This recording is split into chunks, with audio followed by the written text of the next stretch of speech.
Power now put to its most artistic use, the beating and rolling of bars of gold, each one worth £1,000, into the sheerest gold leaf. At this factory in Ruislip, Middlesex, first stage is the casting of the gold bar. Most of us would be perfectly happy with just a bar of the stuff, but because of its brilliance of effect and remarkable durability, gold is put to more practical uses.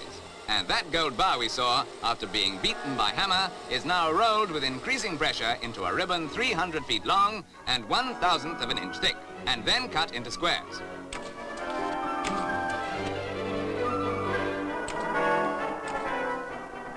This is an industry that goes back to the earliest times. In fact, gold beating by the Egyptians of 2,000 to 3,000 BC can still be seen untarnished and unbroken on mummy cases in the British Museum.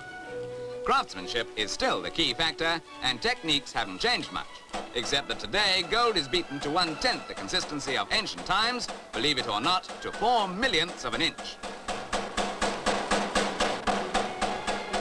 From original gold bar to the finished leaf takes 7 stages, involving several quartering and beating processes, so eventually laid side by side, the leaves from one bar would cover over 9,000 square feet.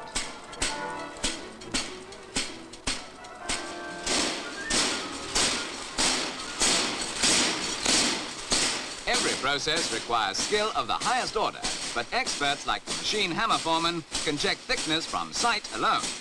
Notice, by the way, that the leaves are protected by skins of vellum, specially made from the intestines of an ox, and the whole lot enclosed in bands of parchment, making what is called a ch.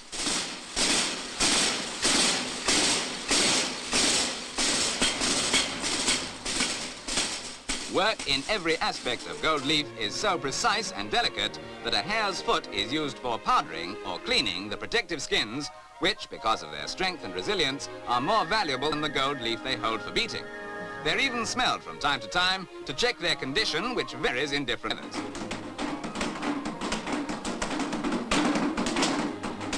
Strange as it seems, the traditional skill of hand beating is no slower than the mechanized way, and considerably more precise. A man has to be apprenticed for several years before he's considered expert, and 77-year-old Joe Woodward has been doing it for 63 years, and using the same hammer.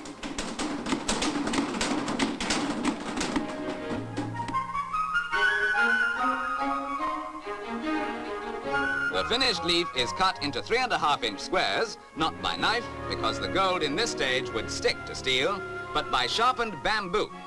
The leaf is now ready for use. Outdoors on landmarks like the cross on the dome of St. Paul's and the gates of Buckingham Palace, and inside in such arts as gilding picture frames. Altogether, a remarkable transformation. Gold leaf, less than a wavelength of light in thickness, a little known but truly golden work of art.